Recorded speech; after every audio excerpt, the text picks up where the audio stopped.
The crystal chandeliers cast dancing shadows across marble floors. Designer gowns swept past polished shoes. This was the Hartford Museum Spring Gala, where New York's elite gathered to celebrate wealth disguised as charity. 23-year-old Nia Harper moved through the crowd in her black uniform and white apron, invisible the way servers always were. She balanced a tray with the practiced grace of someone who had worked 3 jobs since high school. Against her dark skin, a silver necklace caught the light, a crescent moon intertwined with a compass rose. Weathered, old, beautiful, a woman's voice sliced through the murmur. Isn't it inappropriate for the help to wear jewelry, especially something so ostentatious? Heads turned, whispers rippled. Nia's hand instinctively touched the necklace, the only possession from a past she could not remember. Then everything stopped. 81-year-old Margaret Caldwell stood frozen. Her champagne glass slipped and shattered. Her face drained of color. She stared at the necklace. Her lips formed silent words. Have you ever wondered what a single object could unlock? What secrets hide in plain sight, waiting for the right moment to shatter everything you thought you knew? Nia's apartment in the Bronx was 482 square feet of peeling paint, and a window that would not close all the way. But it was hers. Nursing textbooks covered every surface: anatomy, pharmacology, patient care. Finals were in 2 weeks. Between double shifts at prestige events, catering, and studying, sleep was a luxury she could not afford. On her makeshift desk lay a worn manila folder containing her entire history. She opened it. The same documents she had read 1,000 times. Birth certificate. Baby girl Harper. Ward of the state. Date found: June 15th, 2002. Location: Roosevelt Medical Center, New York. A single photograph of the necklace. A handwritten note attached. This was pinned to your blanket when they found you. I kept it safe. Mrs. Carter, Judith Carter, her foster mother from age 12 to 16, the only person who ever felt like family, had died 7 years earlier from cancer. Nia traced the compass rose with her finger. 4 directional points: north, south, east, west, and beneath them engraved in tiny script, May 29th, 2002, 2 weeks before she was found abandoned. Her roommate, Sophia Ramirez, appeared in the doorway. Fellow nursing student, best friend, the sister she had chosen. You're doing it again. Sophia's voice was gentle. The necklace thing. It means something, Soph. Nia did not look up. This engraving, it's custom work, expensive. Someone cared enough to have this made. Maybe your birth mom was rich and had a breakdown. Or maybe she was running. Nia closed the folder. Either way, I need to focus. Finals won't pass themselves. But the necklace stayed around her neck. It always did. 23 years. She had never taken it off. Not once. Prestige events. Catering occupied a cramped office that smelled like coffee and stress. Greg Polson, Nia's supervisor, waved her in. Mid-50s, perpetually exhausted. Big event tomorrow night. He slid a file across his desk. Hartford Museum Spring Gala. Margaret Caldwell is making some massive announcements. $500 million to children's charities. Nia knew the name. Everyone did. Margaret Caldwell, banking dynasty, widow of Charles Caldwell. Her foundation work had reshaped child welfare across 3 states. Childless, notoriously private, ruthlessly generous. We need reliable people. Greg tapped the file. It's double pay. Tips from these folks could be a month's rent in one night, Nia calculated. Double pay would cover next semester's books. Maybe even catch her up on electricity. I'm in. Professional attire only. Greg's expression turned serious. No jewelry except simple studs. These people notice everything. They judge everything. Nia's hand moved to her necklace. This is... No exceptions, Greg cut her off. I'm serious, Nia. One complaint and we lose the contract. She nodded, but her fingers stayed wrapped around the silver crescent. She had never taken it off. Not for gym class. Not for hospital clinicals. Not for anyone. Tomorrow would not be different. Across Manhattan, the Caldwell estate sprawled 15,000 square feet of history and grief. Margaret Caldwell sat in her private study. Lawyers and financial advisors crowded the room. Tomorrow's announcement, $500 million, her life's work. But her attention kept drifting. Above the fireplace hung a portrait, a young woman with auburn hair and laughing eyes. Around her neck, a silver crescent moon necklace. Isabella Caldwell, 1980 to 2002. Her daughter, dead 23 years. Patrick Hayes, Margaret's assistant, noticed her distraction. 37, sharp, loyal, been with her a decade. Mrs. Caldwell, the speech revisions. Margaret blinked. Isabella would be 45 now. Her voice was soft, distant. She would have loved this work, helping children. Patrick's expression softened. She'd be proud of you, would she? Margaret touched the compass rose brooch pinned to her lapel. It matched the necklace in the portrait.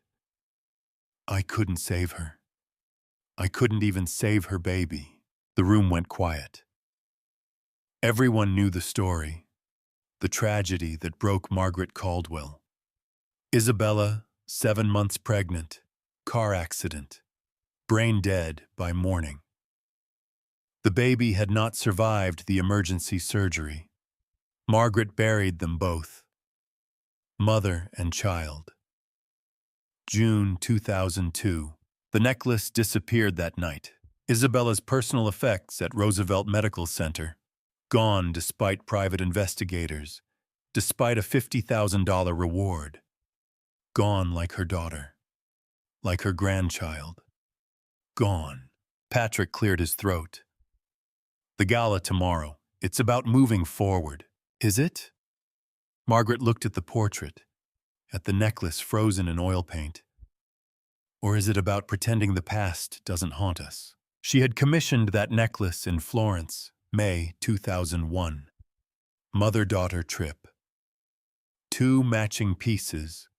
1 necklace for Isabella, 1 brooch for herself. Both engraved with the date they would return to collect them.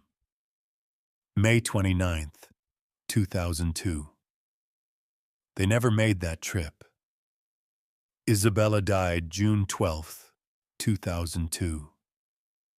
2 weeks after the engraving dates. The necklace had been around her neck when the paramedics brought her in. By morning, it was gone. Margaret had spent 23 years wondering who took it. Why? Was it a simple theft?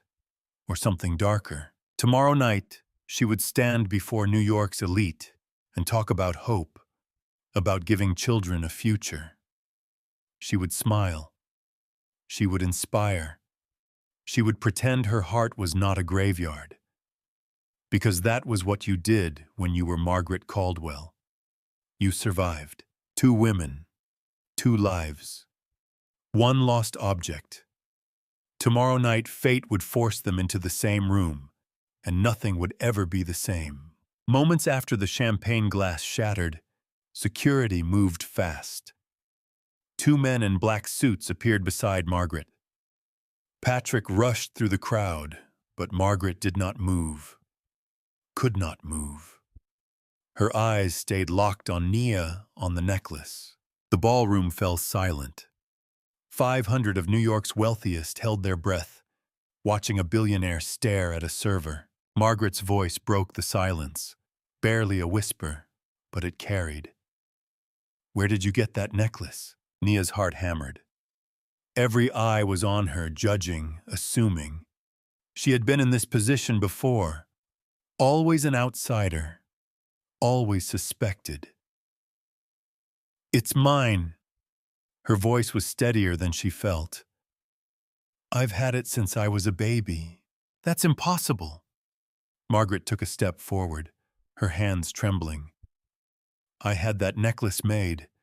Custom in Florence, there's only one." The crowd murmured louder now. Accusations floated in the air. "Stolen.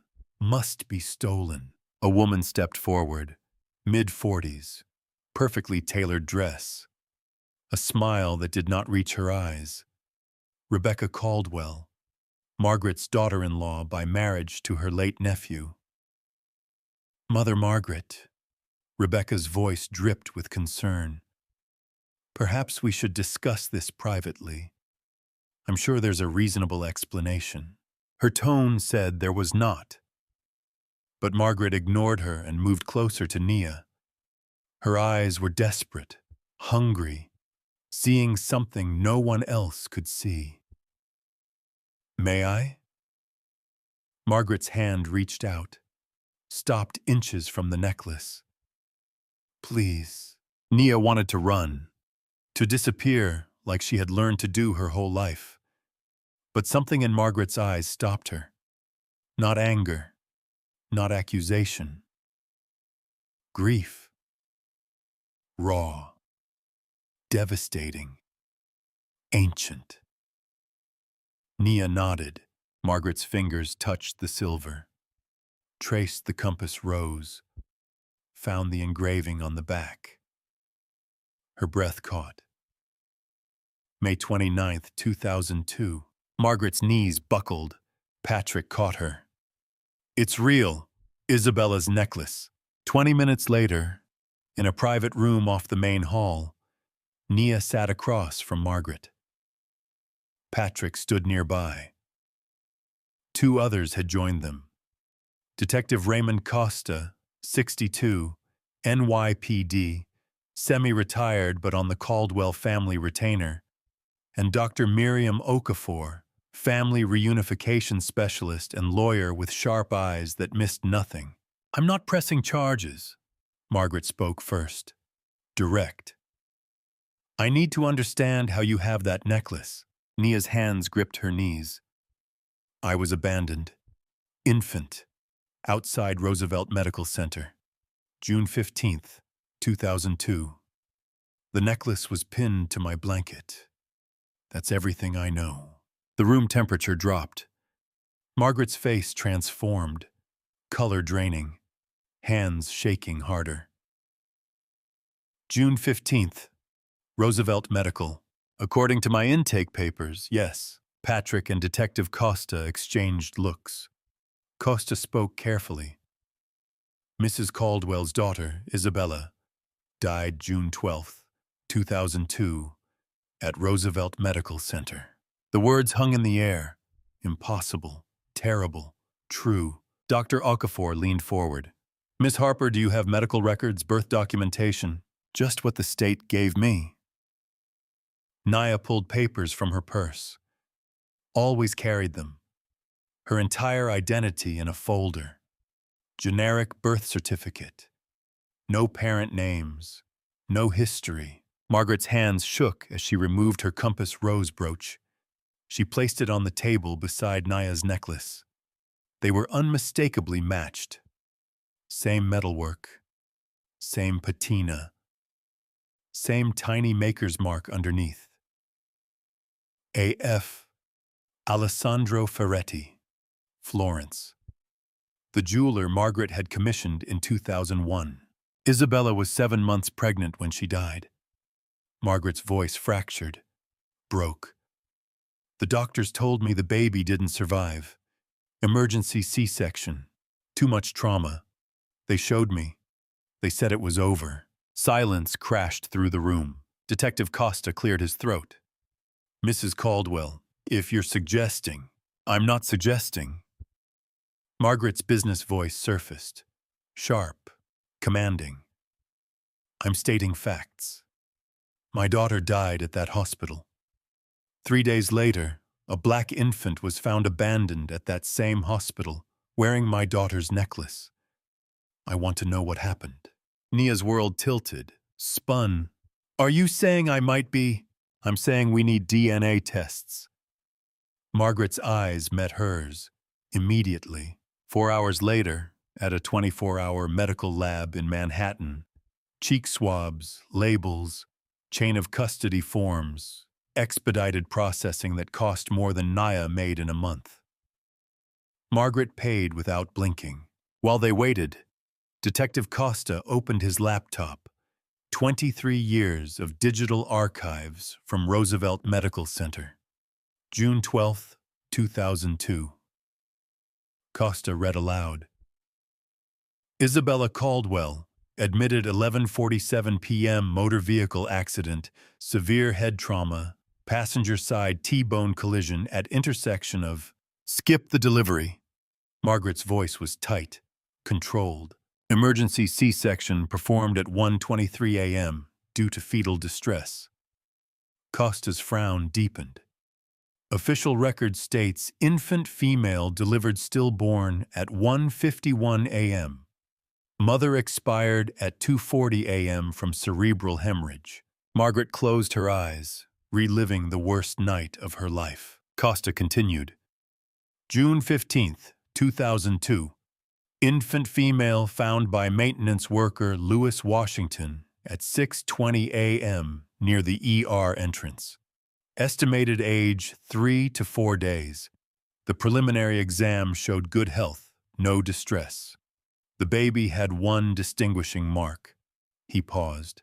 Small strawberry birthmark. Left shoulder blade. Nia's breath stopped. Margaret noticed. What is it? Nia's voice was barely audible. I have a birthmark. Left shoulder blade. Strawberry-shaped. The room froze. Show me. Margaret stood. Nia hesitated. This was insane. This could not be real. But she turned, lowered her collar enough to reveal the mark, small, reddish, shaped like an irregular heart. Margaret's sob tore through the quiet. Isabella had the same mark, exactly the same location. Her father had it. Charles's mother documented it in all the family medical records, worried it was vascular. Patrick's face went pale. If the baby survived, why would they report her stillborn? Dr. Okafor's voice was grim, professional. Either catastrophic medical error or someone deliberately falsified the records. Detective Costa finished. Hospital staff present at Isabella's delivery. Primary surgeon Dr. Alan Mercer, retired, living in Arizona. Surgical nurse Linda Hartwell, retired, Vermont. Anesthesiologist Dr. Paul Rickman, deceased 2007. He paused on the next name. Attending physician who signed the stillbirth certificate. Dr. Gerald Thornton. A photo appeared. Man in his 40s, white coat, confident smile. Thornton was terminated in 2003 for falsifying patient records. Unrelated case. Lost his medical license in 2005. Last known address. Jacksonville, Florida. Patrick leaned forward. Someone paid him. That's speculation. Rebecca's lawyer objected. Then explain the money. Margaret's voice cut like a blade. Explain why my nephew paid the hospital administrator. Explain why Rebecca's cousin's company paid him more. Rebecca's composure cracked. Thomas handled legal affairs. I don't know every transaction. You were there. Nia's voice surprised everyone, including herself. The night my mother died, you were there. I was Thomas's girlfriend. Of course I was there. Rebecca's voice dripped with false concern. And 3 days later, I was abandoned. Nia stood, faced Rebecca with a necklace worth thousands. Why didn't whoever left me just sell it? Why keep it with me? Silence. Dr. Okafor spoke quietly. Because it was insurance. If the baby was ever found, the necklace was proof. Proof someone wanted the baby gone but couldn't bring themselves to. She did not finish. Did not need to. That afternoon, Detective Costa made calls. Linda Hartwell, the surgical nurse, 71 now, agreed to a video call. Her face appeared on screen, worn, tired, guilty. I wondered when someone would come asking. Her voice shook. 23 years. I've had nightmares, every single one. Margaret leaned toward the screen. Tell us what happened. Linda took a breath. The baby didn't die. She was perfect. Crying, pink, healthy, 7 pounds 2 ounces. Nia's hand covered her mouth. But Dr. Thornton, he took her out of the delivery room, told us to document stillbirth. I tried to object. He said it was complicated. Family request. Family request? Margaret's voice was sharp. That's what he said. I thought maybe. I don't know what I thought, but I was young, scared. He was attending. Costa spoke gently. What happened next? 3 days later, I was leaving my shift. Saw Dr. Thornton in the parking garage. Level B. He was with someone. A woman, dark hair, red coat. They were arguing. I didn't realize until years later what I had witnessed. Why didn't you report it? Dr. Okafor asked. Linda's face crumpled. I tried. Went to Dr. Grayson, the administrator. He told me I was mistaken, traumatized from the delivery. Then I started getting letters. What kind of letters? No return address, typed. Said my family would be hurt if I talked. Said my daughter, she was 8. Then they knew her school. Sent me pictures of her playground. Margaret closed her eyes. So I kept quiet. Got a transfer to a different hospital. I tried to forget. Linda wiped tears. Sorry. So sorry. Nia could not speak. Could not process.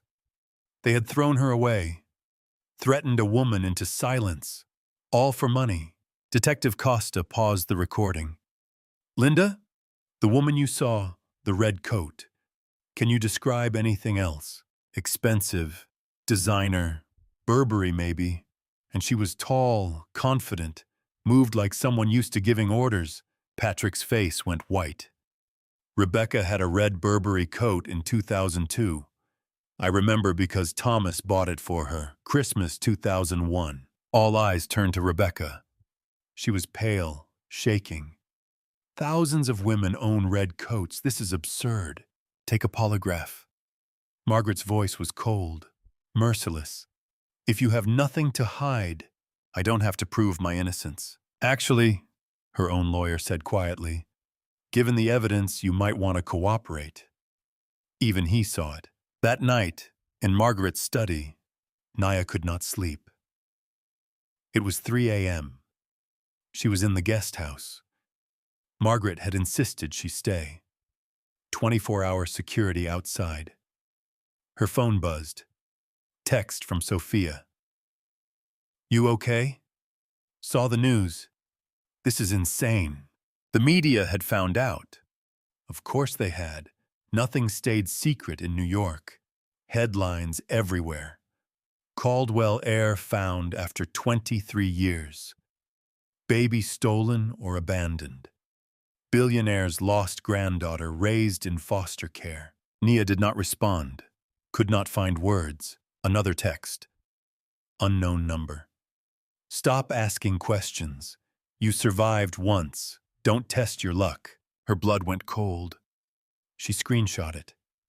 Forwarded to Detective Costa. But fear settled in her chest like ice. Someone was watching. The next morning, Margaret's conference room. The team gathered. Margaret, Nia, Patrick, Detective Costa, Margaret Shen, Dr. Okafor. Costa shared Thornton's testimony.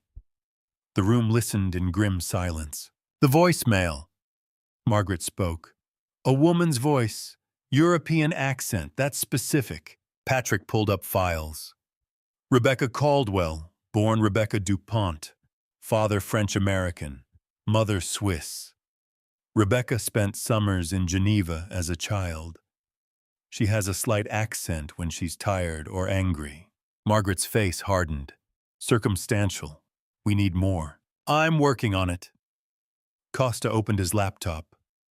Dr. Philip Grayson, the hospital administrator. Current address, Miami. I have a warrant being processed. How long? 48 hours. Too long. Margaret stood. I want answers now. Patrick hesitated. There's something else. I've been digging into Thomas's finances from 2002. He made several large cash withdrawals May through June. Total $850,000. $100,000 to Thornton. $250,000 to Grayson. Margaret Shen calculated. That leaves $500,000 unaccounted for, or already paid to someone else. Dr. Okafor suggested the question hanging in the air. Who? That afternoon, Nia returned to her Bronx apartment. She needed clothes, textbooks, her life before everything exploded. Security offered to accompany her. She refused. I need space. Normal mistake. She climbed the stairs to her third-floor walk-up. The light was out again. The landlord never fixed anything. Her key turned in the lock. The door opened. The apartment was dark. She reached for the light switch. A hand grabbed her from behind, slammed her against the wall. A man's voice, low, cold. You need to stop asking questions. Nia's nursing training kicked in. She identified pressure points, weak spots. Her elbow drove back, connected with his ribs. He grunted. Grip loosened. She spun. Saw his face, mid-40s. Scar across his left eyebrow. Dead eyes. He pulled a knife. They said to make it look like a robbery. Nia's heart hammered.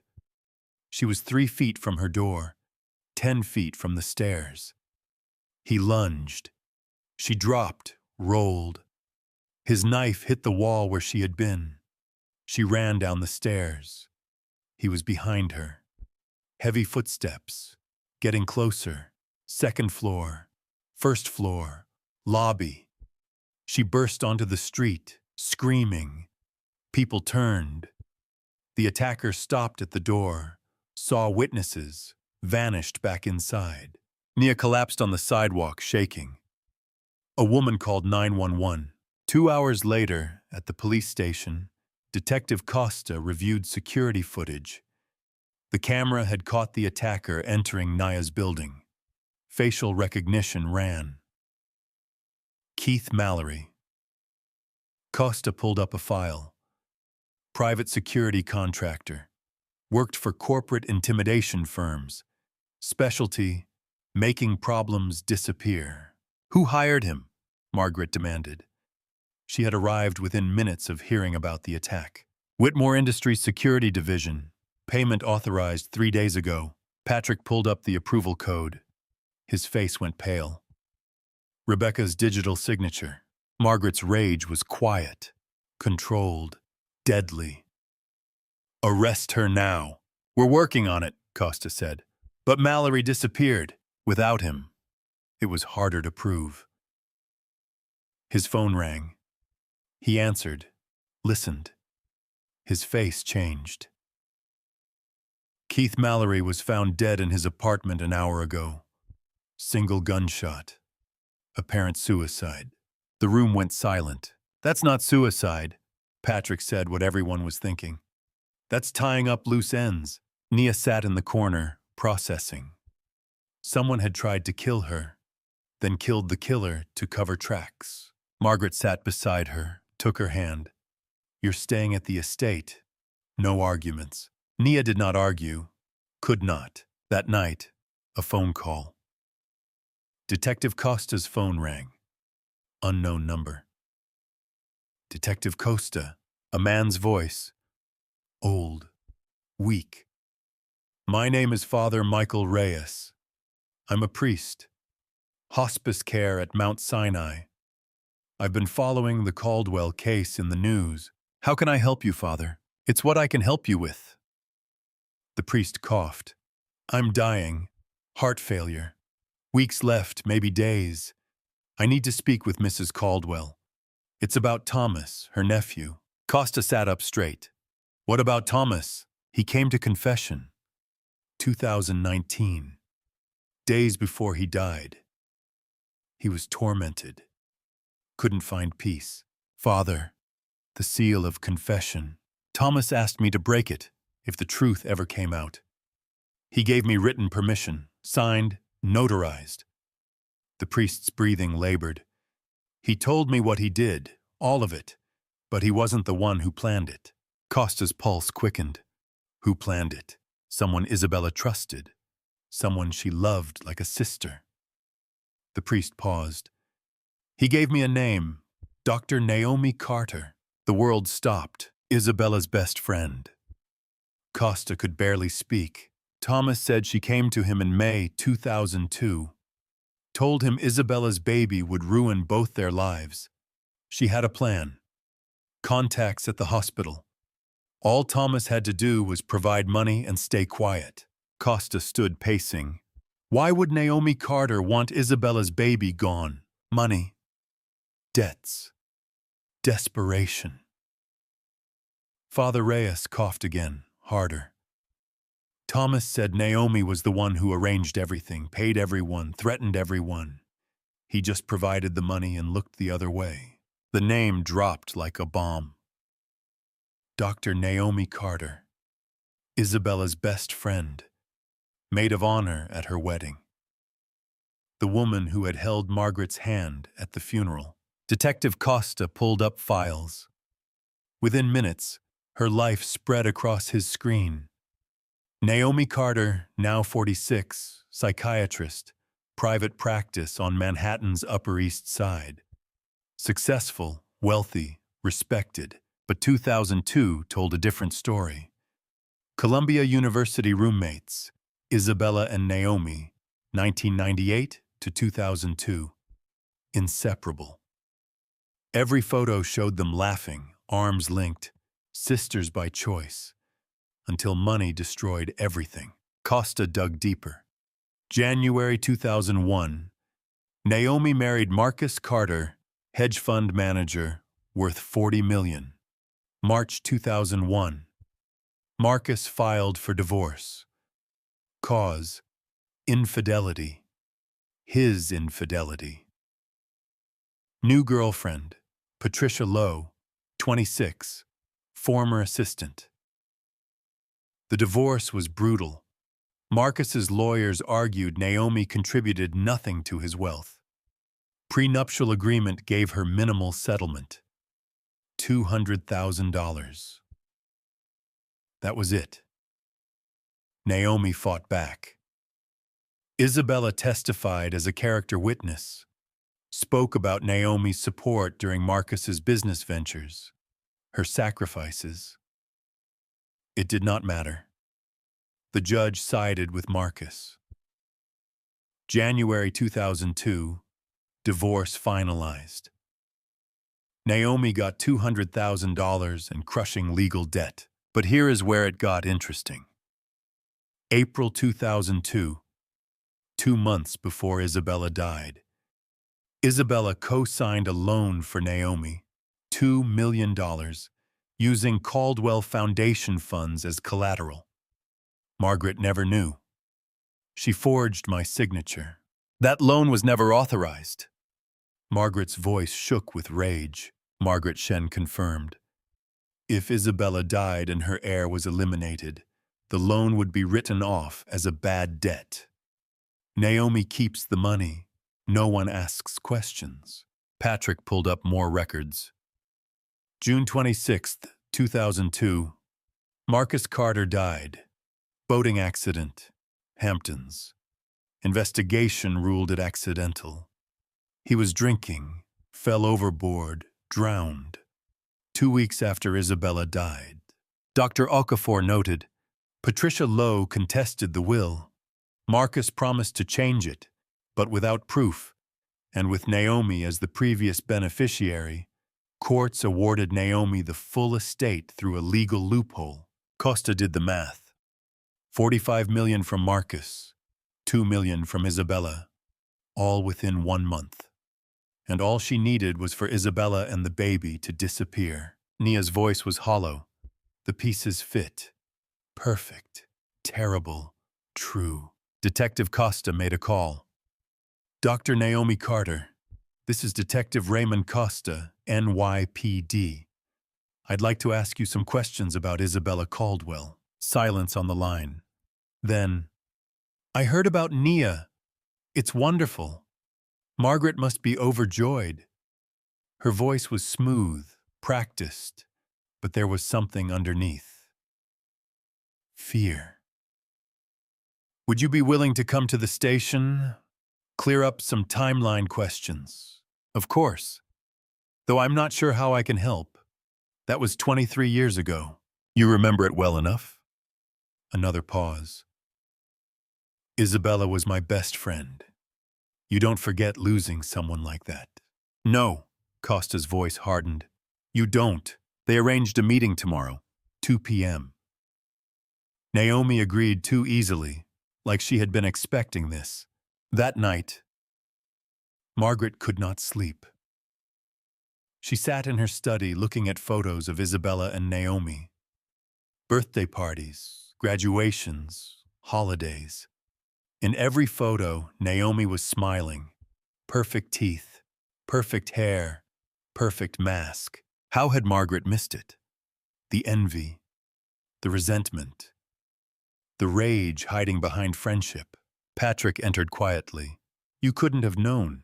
I should have. I'm supposed to protect my family. She touched a photo. Isabella laughed. Naomi beside her, arms around each other.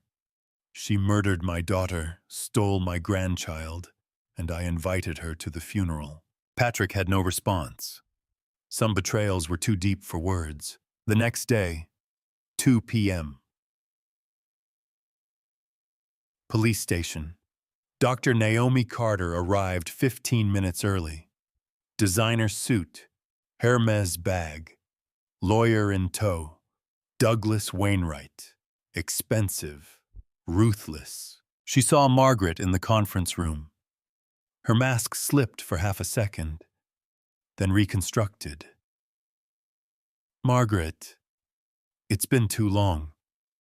She moved to embrace her. Margaret stepped back. Don't. Naomi's smile faltered. She sat, Wainwright beside her. Detective Costa, Patrick, Dr. Okafor, and Margaret Shen filled the room, recording equipment running. Dr. Carter, thank you for coming. Costa began. We're investigating the events surrounding Isabella Caldwell's death, specifically the disappearance of her baby. I thought the baby died. Naomi's voice was careful. The baby is alive. Costa gestured to Nia. Sitting right there. Naomi looked. Really looked. Her face did not change, but her hands gripped her bag tighter. How wonderful. You must be thrilled, Margaret. Margaret said nothing, just stared, dissecting. Costa continued. We have testimony placing you at Roosevelt Medical Center the night Isabella died. Of course I was there. Isabella was my best friend. We have financial records showing Isabella co-signed a $2 million loan for you. April 2002. Naomi did not blink. Isabella was generous. She helped me through a difficult divorce. We have phone records. Costa slid papers across the table. 17 calls between you and Dr. Philip Grayson in the week before Isabella died. Why were you calling the hospital administrator? I don't recall. That was 23 years ago. We have testimony from Dr. Gerald Thornton. He says a woman with a European accent gave instructions to falsify the stillbirth certificate. Naomi's lawyer leaned in. My client doesn't have to respond to hearsay. We have a voicemail. Costa played it. The audio was old, scratchy, but clear enough. A woman's voice.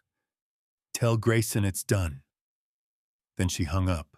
Naomi's face remained neutral, but a vein pulsed in her neck. "That could be anyone. We have witness testimony," Costa pressed. "Linda Hartwell, surgical nurse. She saw Dr. Thornton hand a blanket-wrapped bundle to a woman in a red coat. Parking garage. Level B. June 15th, 2002. Thousands of women own red coats. We have testimony from Thomas Caldwell, given to Father Michael Reyes on his deathbed." Costa played the recording. Father Reyes's voice, weak but clear. Thomas confessed everything.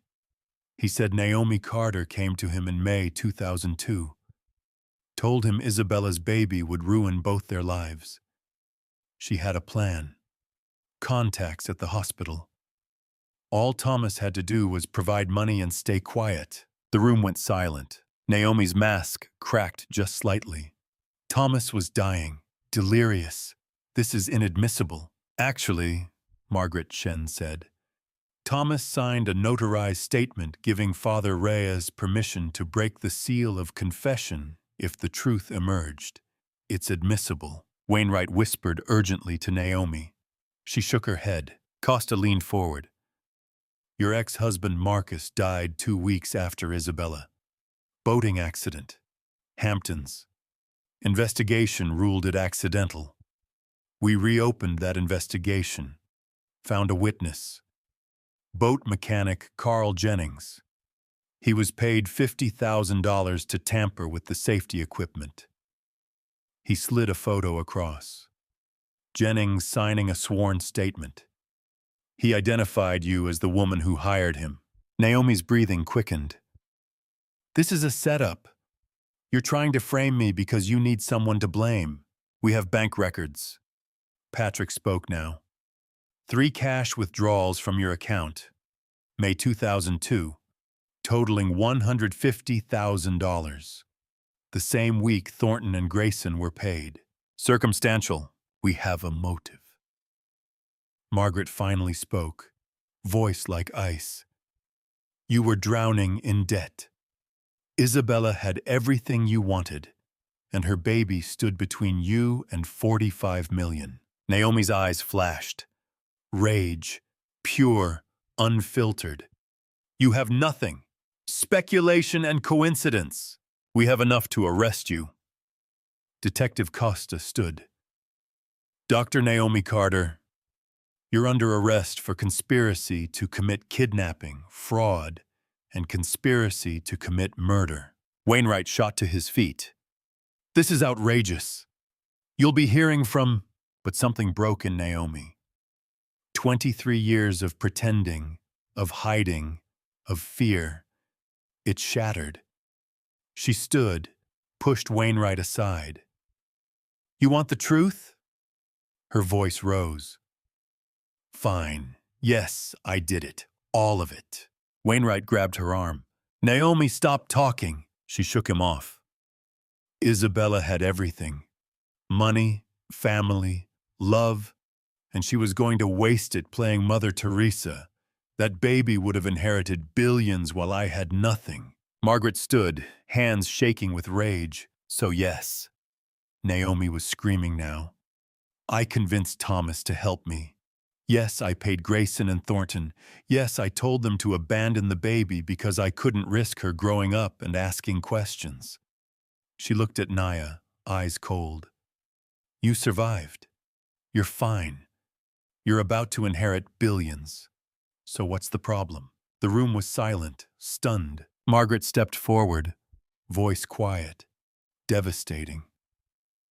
"The problem, Naomi, is you're going to spend the rest of your life in prison, knowing all your scheming achieved nothing but your own destruction." Security entered, handcuffed Naomi.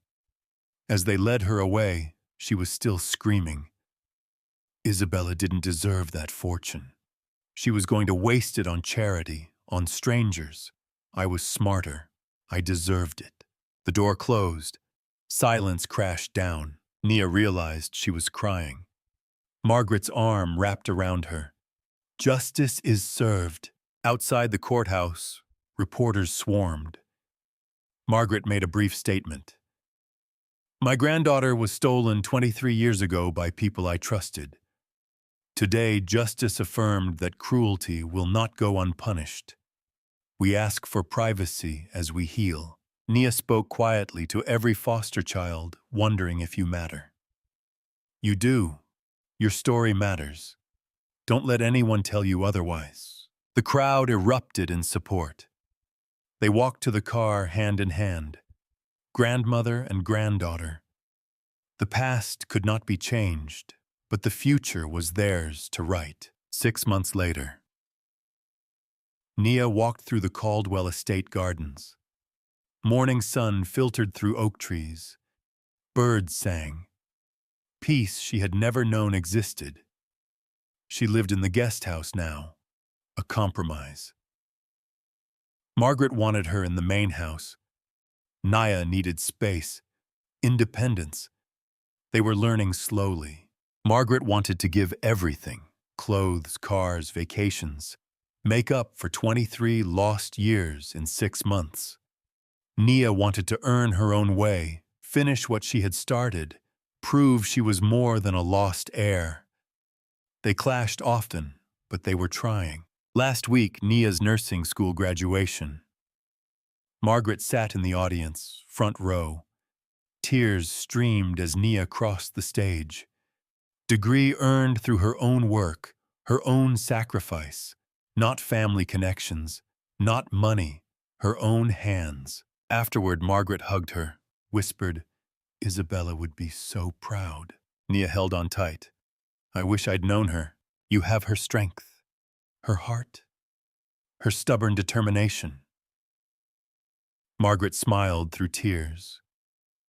You know her through yourself. They visited Isabella's grave together now, once a month, always on the 12th. The day Isabella died. Margaret placed white roses. Nia placed her hand on the headstone. I'm here, Mom, she whispered every time. I'm okay. We're okay. Margaret did not cry anymore. Not at the grave. She talked instead. Told Isabella about Nia's achievements, her plans, her life. Like Isabella was still listening. Maybe she was. The Isabella Caldwell Foundation launched. 200 million. Margaret's announcement was made 6 months ago. Now real. Operational focus. Foster children, education, scholarships, mental health services, family reunification resources.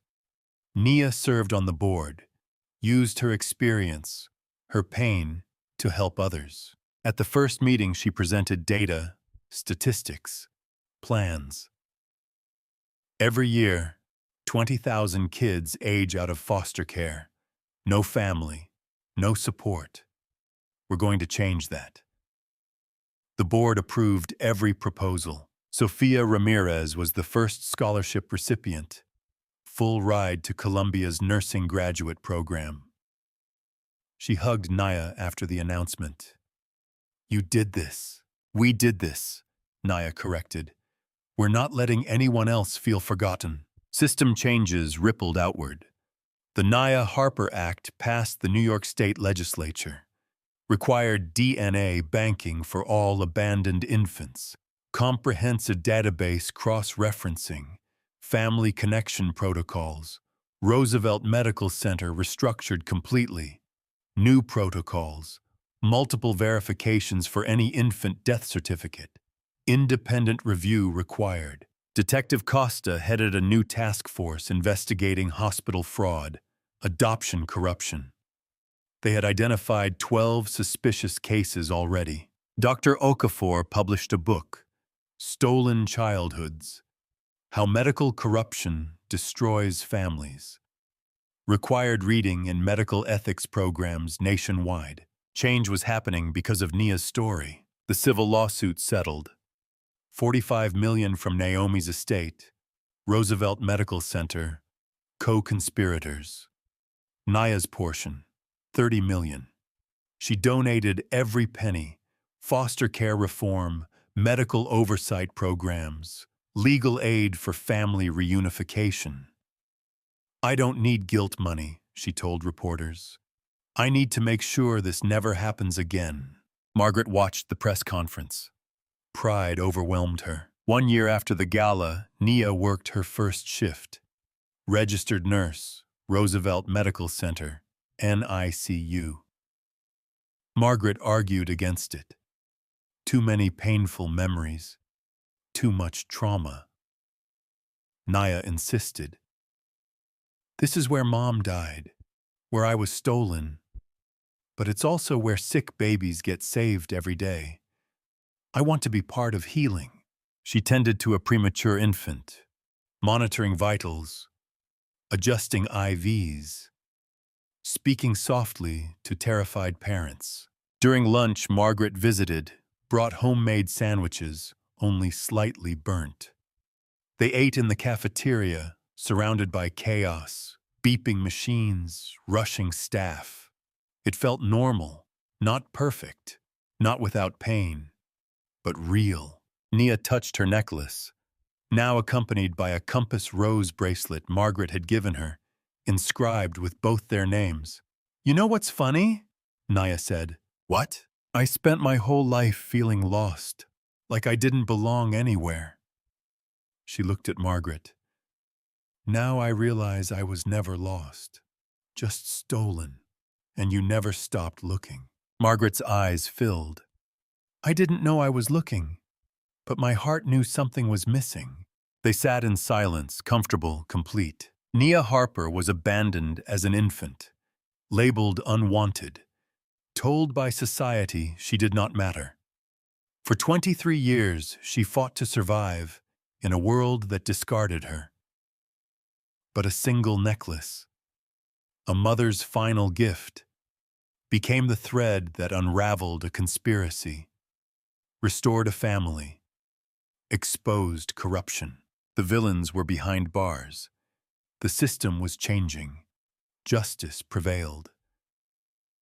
But the real victory? Margaret finally heard someone call her grandma. Nia understood she was never unwanted. She was stolen. These real-life stories teach us, can broken families heal? Can justice defeat power? Can one person's courage change everything? Nia's story answers yes, but only if we refuse to accept injustice. Only if we fight for truth even when it is buried. Only if we remember every abandoned child has a story worth uncovering. The necklace was a symbol, but Nia is a miracle. Not because she was rescued, but because she never stopped searching for the truth. Have you ever wondered what secrets your family holds? What injustices hide behind closed doors? In a world that tells us to move on, to forget, Nia reminds us truth is worth fighting for, and love always finds its way home. If this story touched your heart, share it. Comment below about your own journey. Subscribe to hear more touching stories about real people overcoming impossible odds.